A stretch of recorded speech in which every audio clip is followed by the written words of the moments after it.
All right, everyone, let me know how the sound is right now. We should be back up and going. I lost my I started losing bandwidth here, and at first my mic started cutting out. So let me know if you guys can hear me. Sorry about that real quick here. Just give me a quick second. I'm going to log all my devices back in because I did have a bandwidth issue right there. So just give me a quick moment. I will get back to the stream. Hold on a second, everyone. Dun, dun, dun, dun. All right, here we go. All right, can you guys hear me all right? Hopefully this is a little bit better. All right, here we go. Let's see if this works right here. Give me 1 second here. All right, sorry about that, guys. I lost bandwidth real quick. All right. All right, here we go. All right, sorry about that with the sound, everyone. I lost some bandwidth here, and it starts pulling my mic out first. So my mic is always going to be the first thing that goes. Oh, yeah, sorry about that, everyone. So yeah, getting back to it, what we're gonna do, I'm gonna give people just a few seconds real quick just to get back in to the stream. Sorry about that. I lost bandwidth, and then all of a sudden that was it, and I was like, oh crap, and then all of a sudden I started getting delays. So here we go. I got my stream back up going, right? Real quick here for everyone. So yeah, I'm looking at it this way, okay? So you've got right now, if they, and by they I mean the government, right? And this is how this is going to work, okay? If the government can start turning inflation around before the election, thanks, Ben. And as long as you guys can hear me, let me know. Hopefully you guys can hear me all right. But anyways, right now this is how I'm looking at this. If we start seeing an improvement in the economy before the election, that is going to heavily benefit the Democrats, right? Because they're the ones in office right now. Now, if the economy improves after the election, it obviously benefits the Republicans, right? Because then the Republicans are going to use it as a point going, well, hey, you guys screwed the economy up, blah, blah, blah. You guys know how the whole game goes. My thinking is this. I really don't see the economy getting better anytime soon to cause a big rally. Because think about this in August, right? So people are saying, hey, and thanks for the heads up on the sound, Ben. But what people are saying right now is, hey, we're going to see a rally in August. I just don't see it. I just don't see a rally in August happening. There's too much going on. Think about this. So the Voyager digital thing, all right, you guys, I like I said, I broke the story here for you guys. You are not going to see this as a video because I'm not going to do it as a video. Well, I might do it as a video. But Voyager digital, right, files for Chapter 11 bankruptcy. Think about that. People are not going to get what they want. Like, so if you had XRP in Voyager digital, or if you had USDC in Voyager digital, you're not getting your XRP or USDC back. They're going to be giving you the same, quote, value in their own crap token. I think it's VXC or whatever their phrase is right here. That's horrible, man. That is horrible. That is totally garbage right there. So I don't know. I just don't see the world getting better. Now, for those of you out there, okay, that want a history lesson real quick, okay?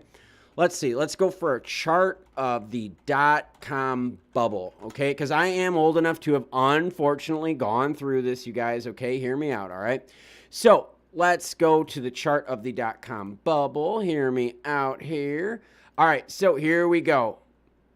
We're going to use Intel. Intel's a real good one, all right? Look at this. This is what happened, okay? This is what happened with the .com bubble, all right? And Ben, I'm with you, man.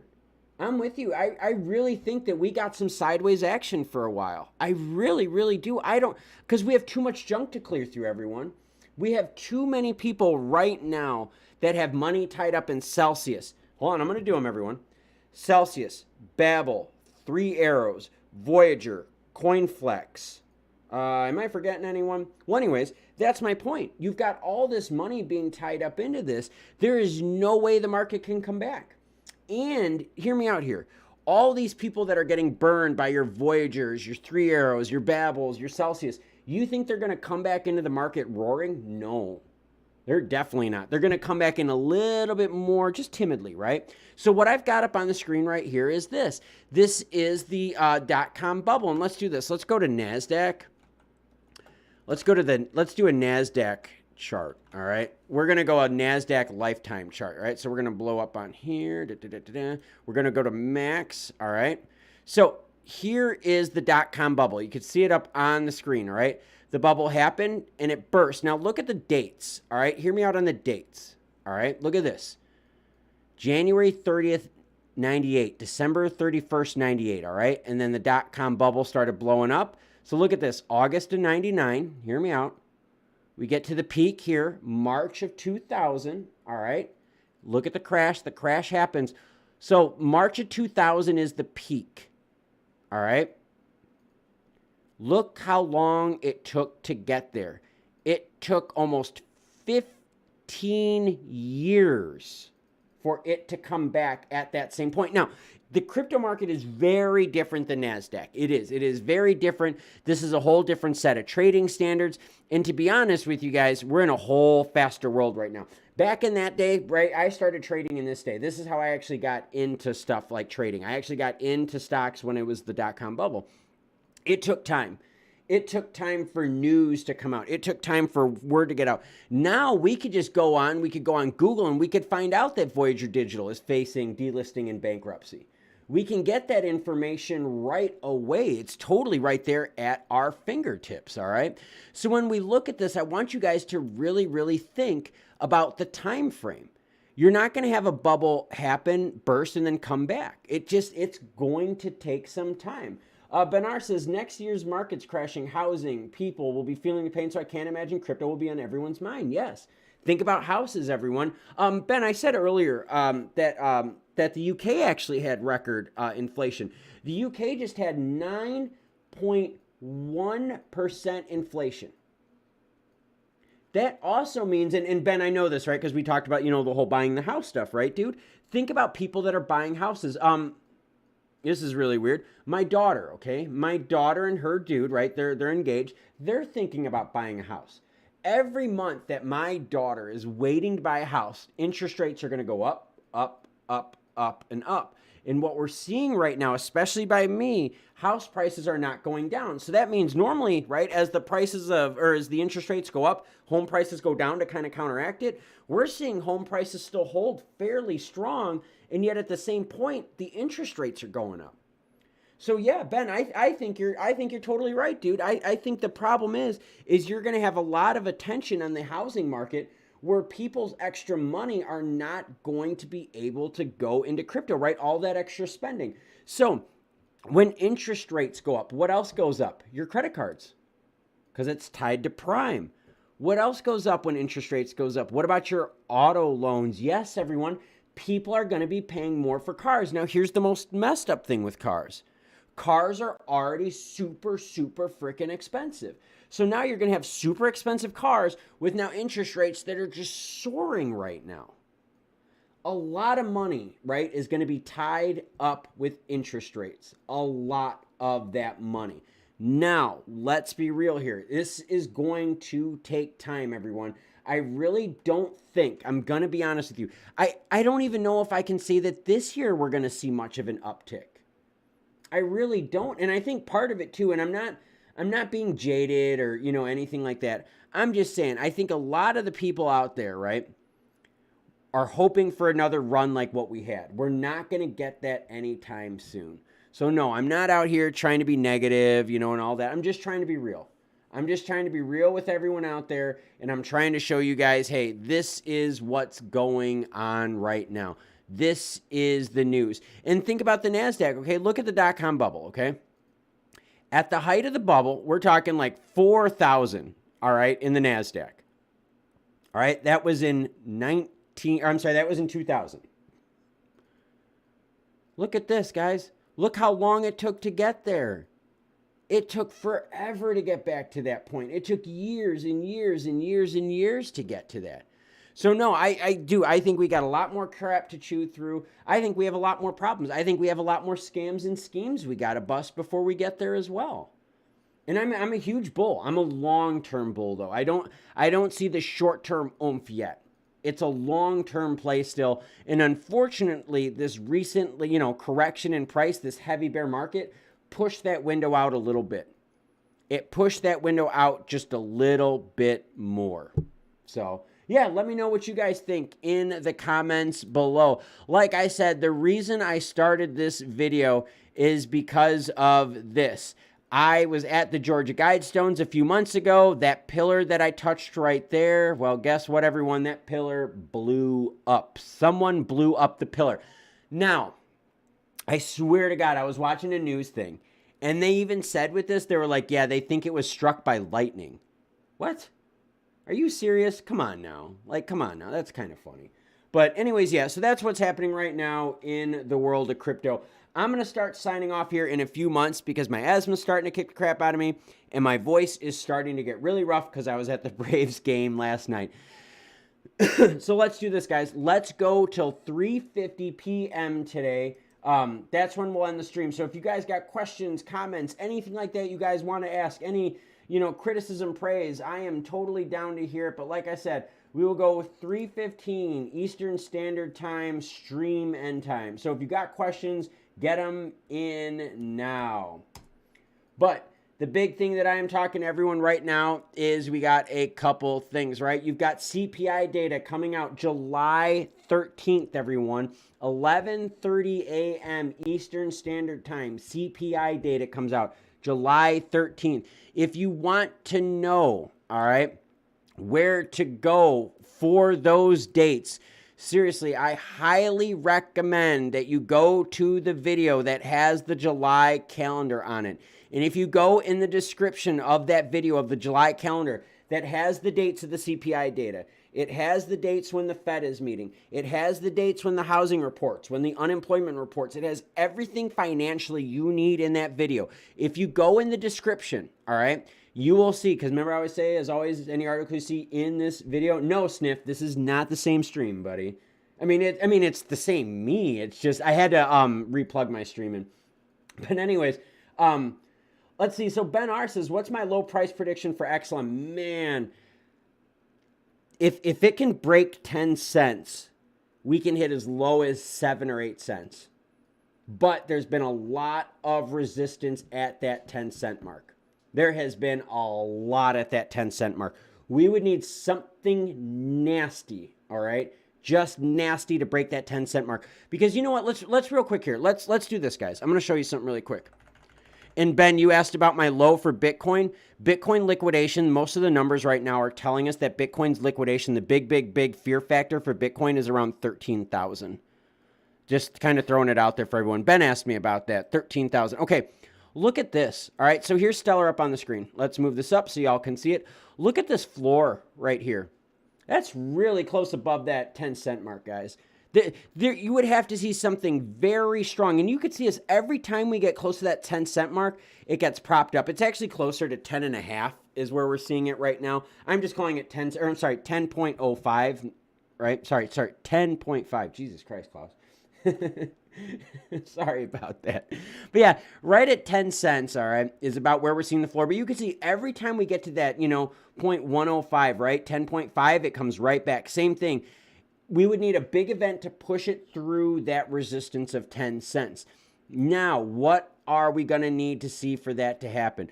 We're going to need to see something big happen. We're going to have to see Tether, more crap fall out, okay? Because Tether here is at 3 months. Look at the market cap on Tether. It is going down, down, down. People are starting to understand with Tether.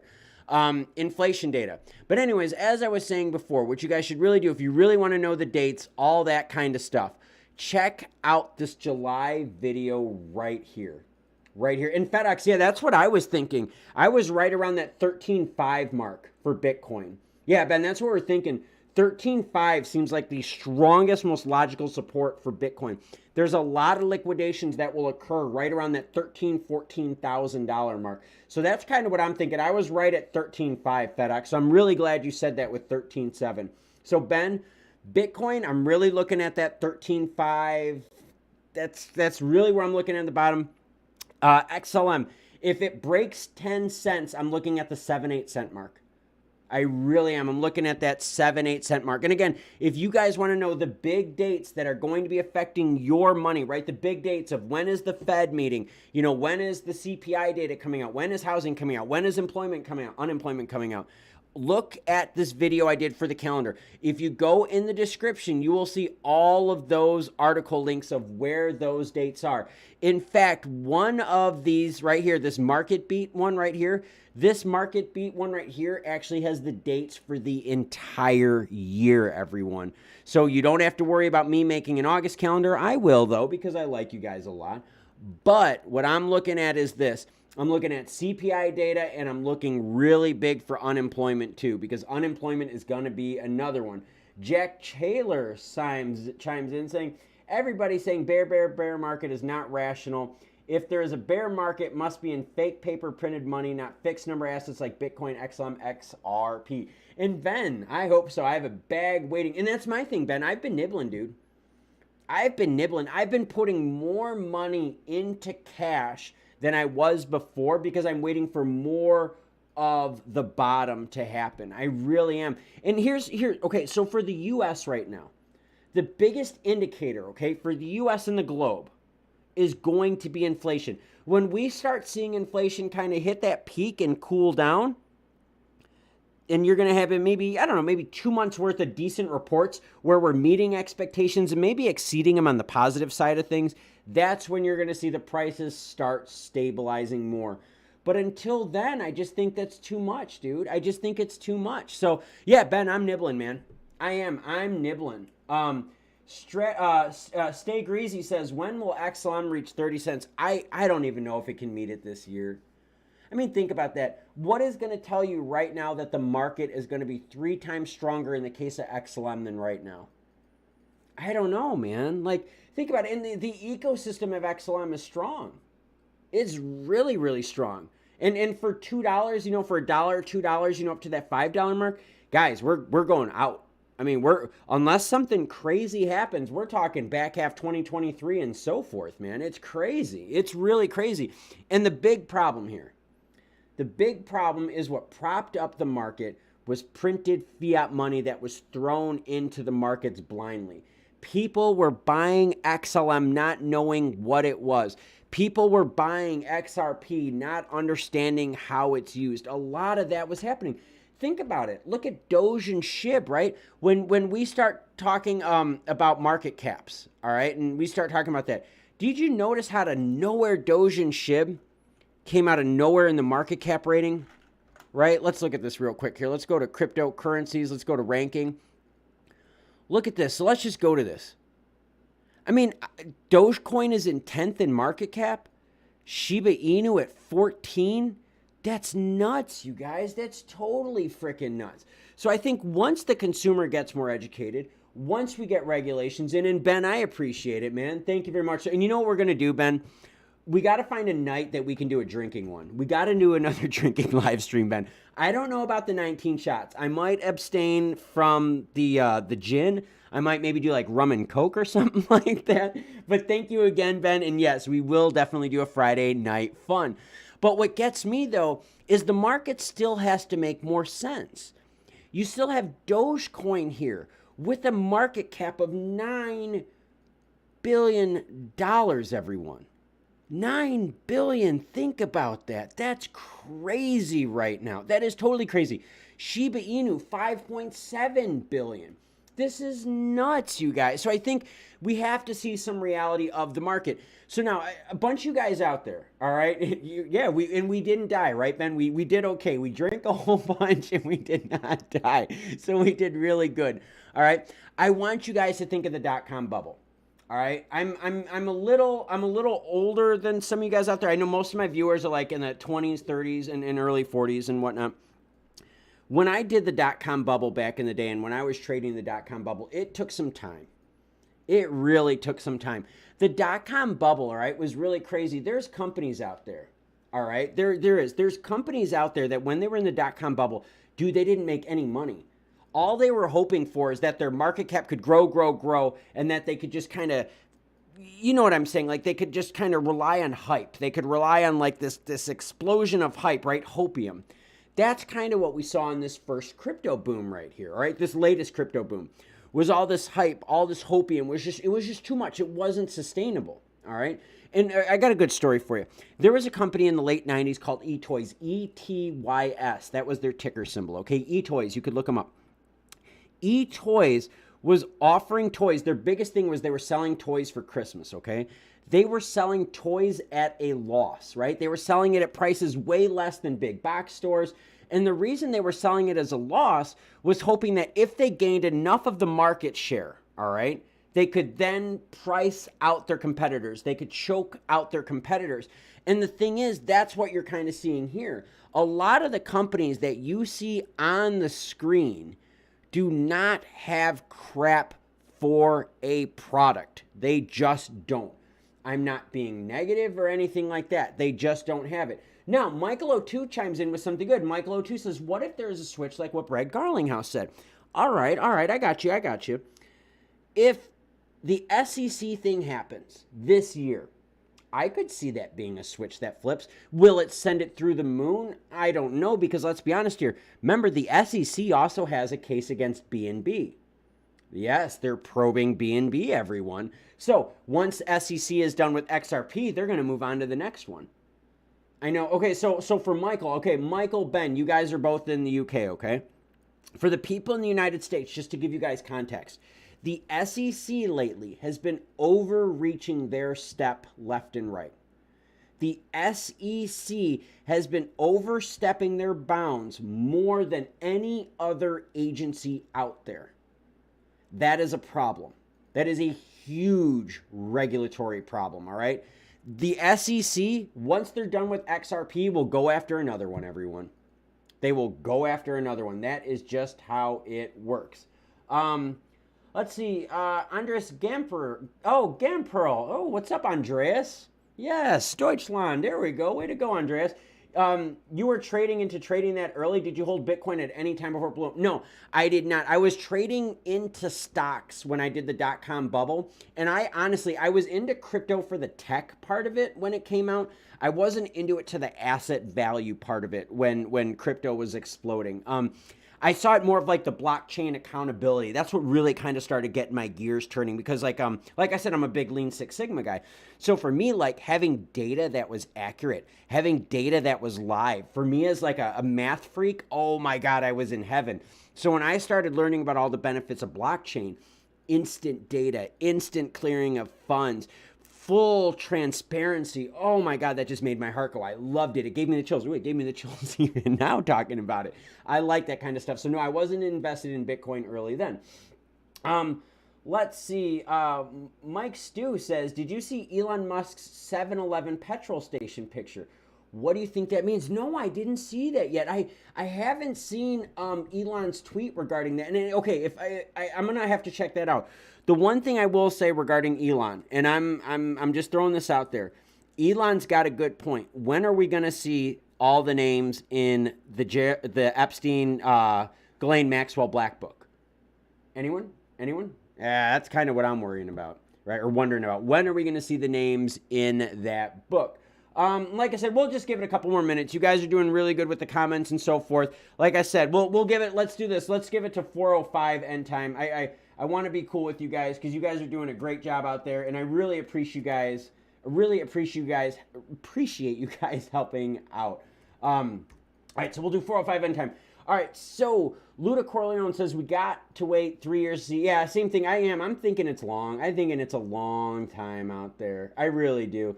Sniff says, so what's the next bubble to form after the crypto bubble pops? Something pertaining to Web3 compatibility, Neuralink? Guys, housing. The next bubble is housing and cars. Okay. The car market right now, and I don't mean to be getting on a tangent, but I really like giving you guys info that helps you build a bigger picture so that you guys understand the value of this channel, right? Because the value of this channel is not the hype, it's not the hopium, it's the education, okay? Cars. The reason cars are so friggin' expensive right now is what? It's because there was a shortage of chips, all right? So since there was a shortage of chips, used car prices blew through the roof because that was all that was available. In fact, used car prices were going more than for new cars because guess what? The new cars couldn't have all the features because they didn't have all the chips. But the older cars, say the 2017, 2018, 2019 models, those had all the bells and whistles, so people were paying more and more for that. The next bubble that I see to pop is going to either be housing or cars. It's going to be one of the two. My honest opinion, I don't see it being the housing bubble. If I were to put money on it, I would put more money on the auto bubble popping first before the home's price pop. Okay, hear me out here. I know I'm going on a tangent, but just bear with me, everyone. I like this kind of stuff. And I appreciate you guys all out there. I really did. I'm so sorry. I didn't mean to start the stream off very somber. It's just like there was a place that I visited here a few months ago that was blown up. So for me, it was a little rocking. So I reached out to you guys as a community for support. So thank you for that. But with cars, I want you to think about cars and houses, okay? And I'll put the heat map up on the screen so you guys could see it. So the reason I think that houses won't pop as a bubble, all right? I want you to think about this. Look at rent rates. Ben and I talk about this, all right? Look at rent. Rent is extremely expensive in Europe. Rent is crazy high in Canada and way high in the United States, okay? So if rent in the United States is way high up, okay? I mean, we're talking like way up here. Home prices are going to be still high. Why? Because buying a home is cheaper than renting, everyone. So as long as rent prices are way high, and as long as people, right, the owners, and who owns most of the rental homes? Private equity groups, everyone. Private equity groups. I've been telling you guys, private equity groups are the real demon of this whole mess. The more private equity groups own homes and rent them out, charging you more and more and more, the more housing prices will hold. Housing prices will only go down heavy once rents go down. Think about it, right? Why do you buy a home? You buy a home so you can own something, so you can spend less money than rent, so you're not pissing your money away every month on rent, right? Well, if rent right now is crazy high, people are always going to want to buy homes. So why would the home price go down if more people want to buy homes because rent is going up and up and up and up? And it's nuts. It is totally nuts. Sniff chiming in. Maybe they'll figure out a way to merge apartment townhouse livings with EVs. Yeah, don't look for the government for answers, guys. Seriously. Patriotist says rent has doubled in my area in the last 20 years. I got one for you guys. I bought this house a couple years, 3 years ago now. Yeah, like 3 years ago. Homes in my area where I live rurally, all right? And you guys know where I live. I live real close to the Georgia Guidestones that were blown up, all right? I live real close to this. Homes in my area have almost doubled over the last couple years. I'm in a very weird situation, okay? A lot of people left big cities to move rurally just like I did. Because of that, it took big city money, right? Think of the big cities. Think of the big cities that are around me, okay? A lot of that big city money went rurally, and a lot of those people get to work from home. So they get to keep their big work from home income and now move to cheaper states. They get to move to rural South Carolina and so forth. So that's why I think the next bubble to pop is going to be the car bubble, because the housing one is propped up by high rent and the high demand to escape high rent. Ben chimes in, the average rent on a 3-bedroom house in my area is £1,000 per month. Mortgage payment is $600. Average wage is $2,000. All right, Ben, I'll give you one here. The average rent on a 3-bedroom house in my area right now is about, where was I at 4 a.m.? I was sleeping at 4 a.m. But the average rent for me, a 3-bedroom house by me, is right around $1,200 US. The actual mortgage on that same house is really close to $700-800 a month because our property taxes are so cheap here. My property taxes in my house, I own a couple acres of land. I got a pretty nice spread here. My property taxes on my house, you guys are going to hate me as soon as I say this, are $420 a year. No, I did not make up the 420 number. I swear to God, that is my property taxes every year here.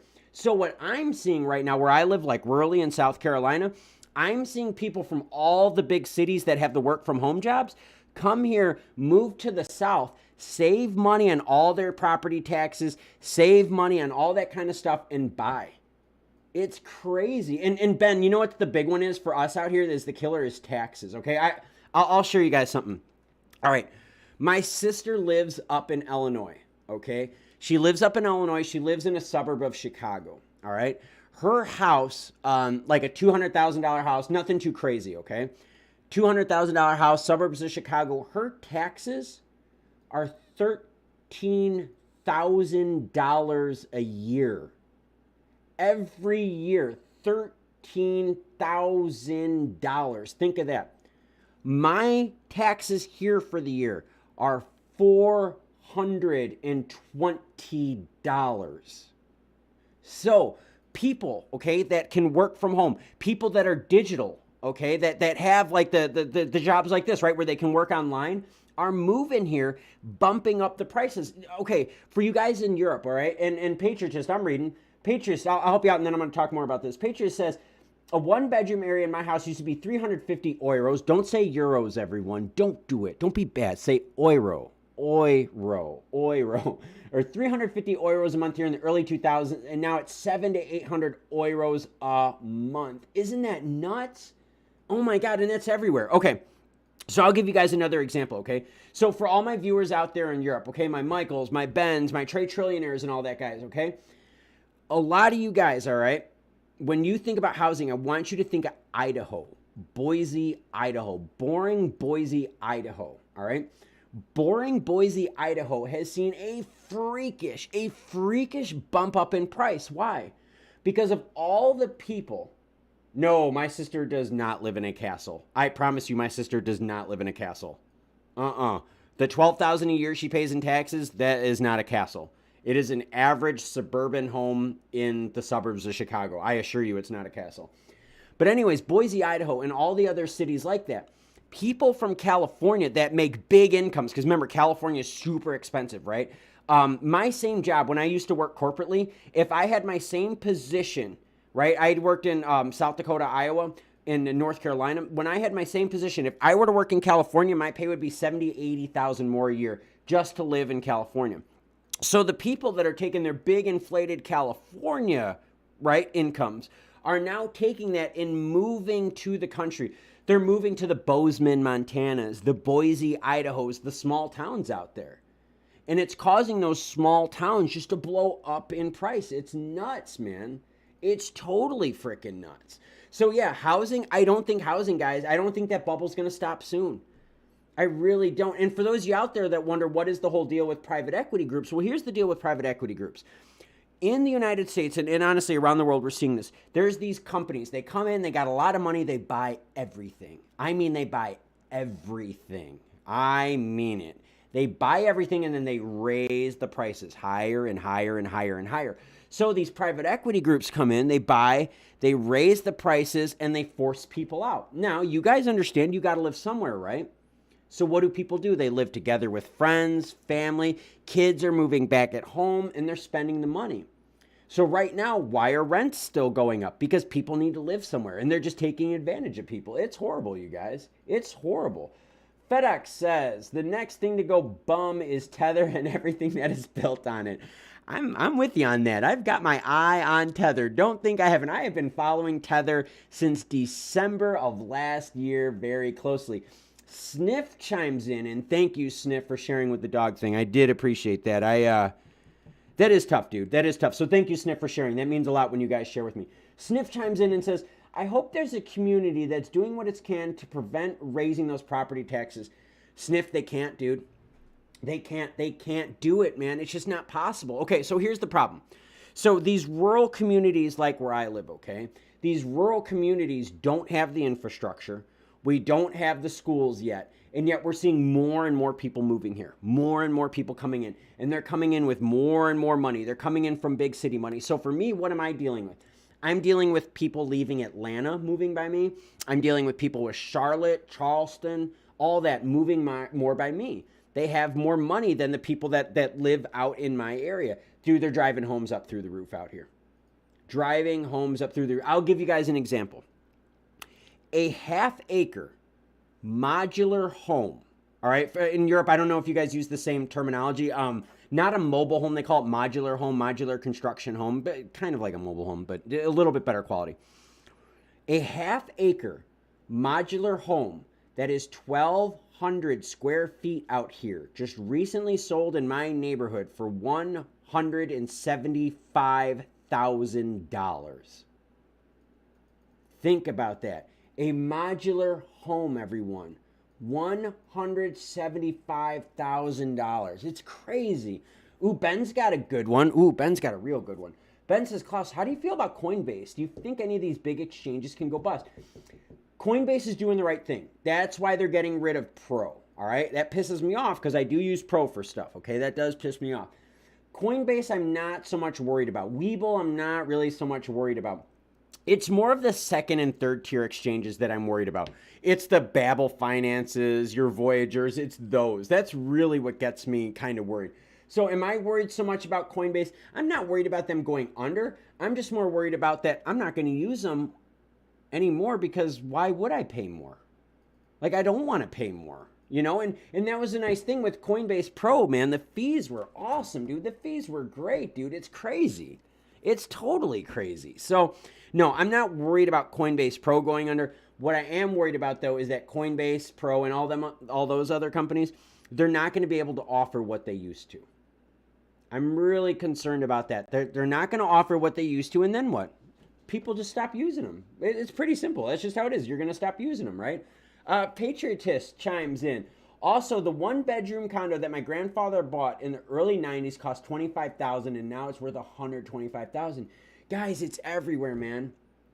Housing is nuts right now. I mean, yeah, the actual Coinbase fees are freaking crazy. Ben, you're totally right, man. I mean, Nexo looks okay. Now, remember, guys, I don't know if you heard this. Nexo hired Citigroup. Nexo hired Citigroup to advise them. Super smart move. They hired them to advise them to help them out with when they're buying companies if they're over leveraged or not. They didn't hire Citigroup for money. They hired them for their leveraging expertise to see if they have the right correct asset ratio. That is why they hired Citigroup. So Nexo does have exposure because they're a loaning platform, right? And any loaning platform is worth less and less and less and less. But they weren't as grossly leveraged as the rest of them. So is Nexo in great shape? No, they're not in great shape. They're in decent shape. Now, if Nexo spends money here soon and officially buys someone, then I will feel better than anything. I really will. I'll feel a lot better. So if I see Nexo pulling the trigger, and even if it's a small merger acquisition, I mean, it doesn't have to be crazy. It could be a $300 million firm. That would make me feel a lot better because Citigroup is advising him. That is super important. And remember, Citigroup has weathered the storm, everyone. So as much as all of us crypto fans out there are like, you know what, guys, banks suck, screw banking, bank the unbanked, that all crap, right? Dude, banks have been around for hundreds of years and they've been making it. They know what the margins are. The foolishness of this entire crypto industry was thinking that you could give people 20% interest on a stable coin. No, that is not going to fly, all right? That's horrible. That is totally horrible. Sniff says, Coinbase One allows zero fee trading. It's a $30 a month subscription. See, and that's kind of what okay, so let me ask you this then. What if you don't want to trade, right? What if you just want to buy in long-term HODL? I don't always want to keep paying $30 every month, right? I mean, like, what am I getting for $30? And I get it, like the free trade, like I get that. I do understand that. But like for what I used it before, it wasn't that for me. You know what I mean? It really wasn't. Ben says, any other cheap, reliable exchanges you can recommend? Seriously, I know you guys are going to laugh at me. Webull, man. Webull is offering more and more cryptos. They've got good rates. They've got good cash on books. Webull, and they also do stocks too. So they're very well diversified. I like my Webull. I really do. And like I said, I don't think you should be in one exchange. I don't think you should be in one thing. I think you should spread it out over multiple just in case any of this stuff happens. I mean, and yeah, Sniff, dude, you hit it spot on, man. It's pretty much a good subscription for scalp and swing trading. That's exactly what it is. But for people that like to buy and hold, think about that. If you buy and hold over 2 years, that's $720 that is pulled out of your pocket. You might as well be paying ETH gas fees, right? So we kind of have to just start going through this. We just have to start seeing what is available out there. I also like E-Trade. I am a big E-Trade guy. I've okay, you guys are gonna laugh. Remember that story I told you about how I traded in the late 90s? That's how I got in. I got in with E-Trade. E-Trade has been with me since day one, and I've used E-Trade for a lot of stuff. I really have. I love E-Trade. Jose Estrada says, hey, Klaus, what do you think about BitTrue? No one ever talks about it. I don't know enough about it to say it. You know what I mean? So just throwing it out there. I don't want to say anything about it if I don't know anything about it. No sense in hyping you guys up and trying to act smart. I don't know everything. I'm not going to know every exchange, every token. So I'm not going to let you know about that because I don't know enough to make a fair judgment. War Galley says, the $30 subscription cheaper than paying the fees buying USD for my Coinbase card. That's actually a good point. That is a good point. So it's all going to come down to your situation. What kind of trader or investor are you, right? If you're an investor, Webull is pretty good, right? Because you can trade a lot. Same thing with trading. Now, do they have everything? No. eToro, yeah, eToro is another good one. That's right. eToro is a good one. I just read about eToro earlier today. I'm trying to think. It was another positive story regarding eToro. I was very happy to read it. But yeah, eToro is another good one. Thank you for bringing that up. Sorry about that. Ooh, man, sorry. My voice is starting to roast. I was at the Braves game last night cheering a little too rough. The irony is I'm wearing a White Sox shirt, and I went to the Braves game last night, everyone. But, you know, that's what happens when you live close to Atlanta. So, like I said, let's wrap this stream up here in a couple minutes. I know I keep delaying it. It's because I like you guys so much, and I like doing this. It is so much fun. Anyone else out there got any questions before we start shutting stuff down? Now is your time. I'm going to be quiet for a few seconds. Take a drink of water. No, Ben, this is not booze. This is water. You can hear the ice clanking in there. While I take a drink, you guys put those questions down there. We'll do one round of last questions, or we'll do a round of last questions, and then I'm going to give my voice a rest, and I'm going to chill out for the rest of the day. Yeah, eToro. Yeah, eToro is a big one. I do like eToro. So yeah, let me know your questions down there.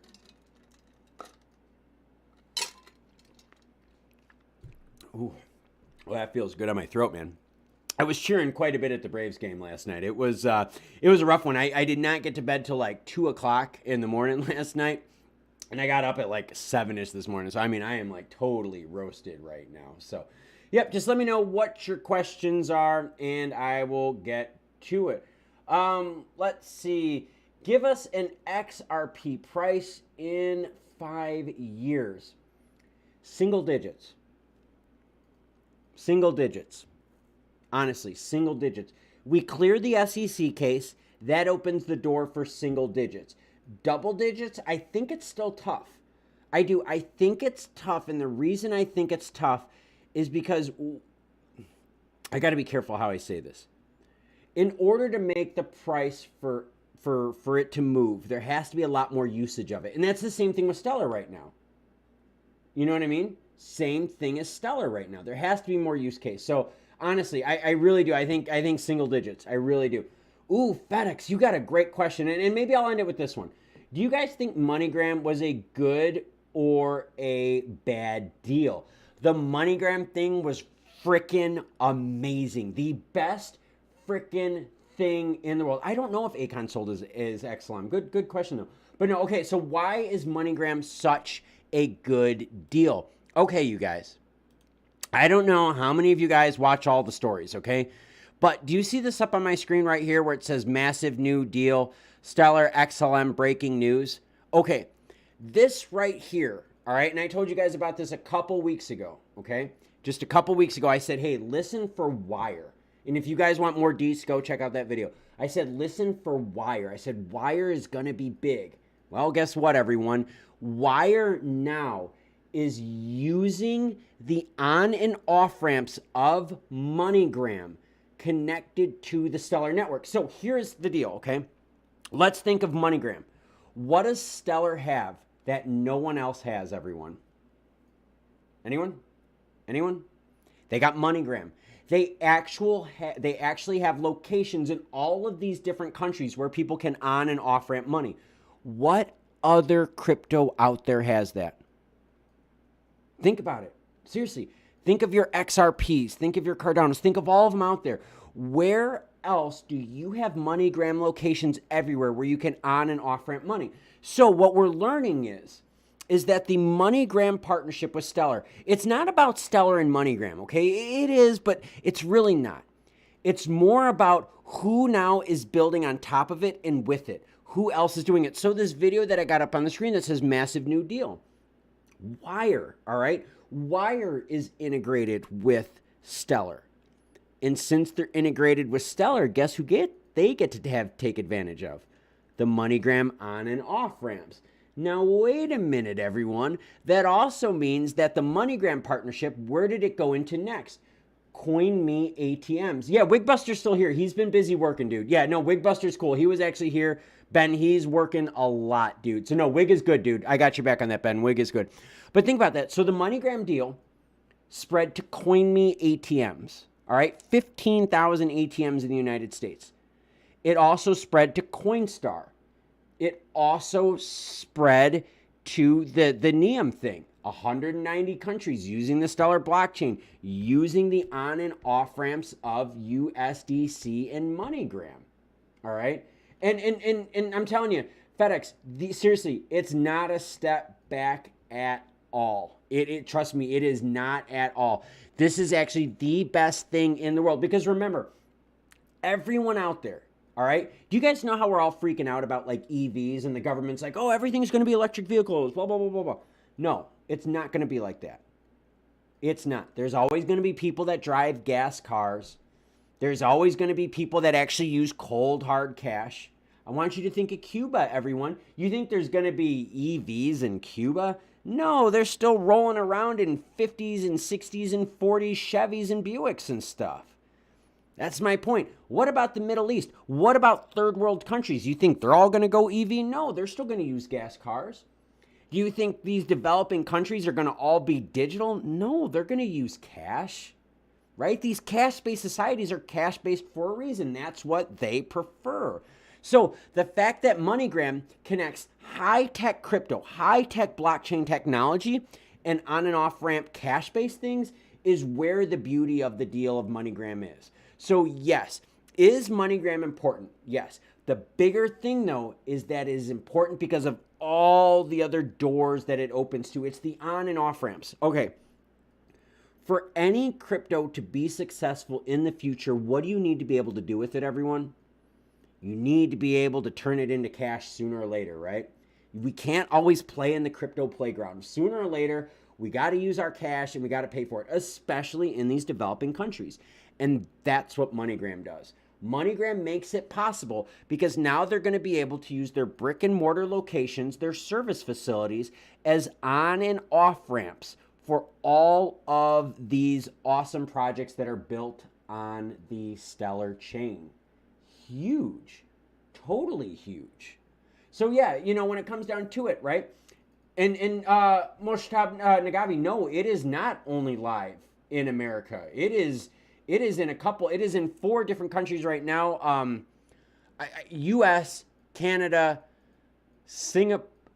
Oh God, you guys are going to catch me on this. Singapore, and I think I thought there was an African country that was the 4th one. It's just escaping my mind right now, but there are 4 countries right now that MoneyGram is live in.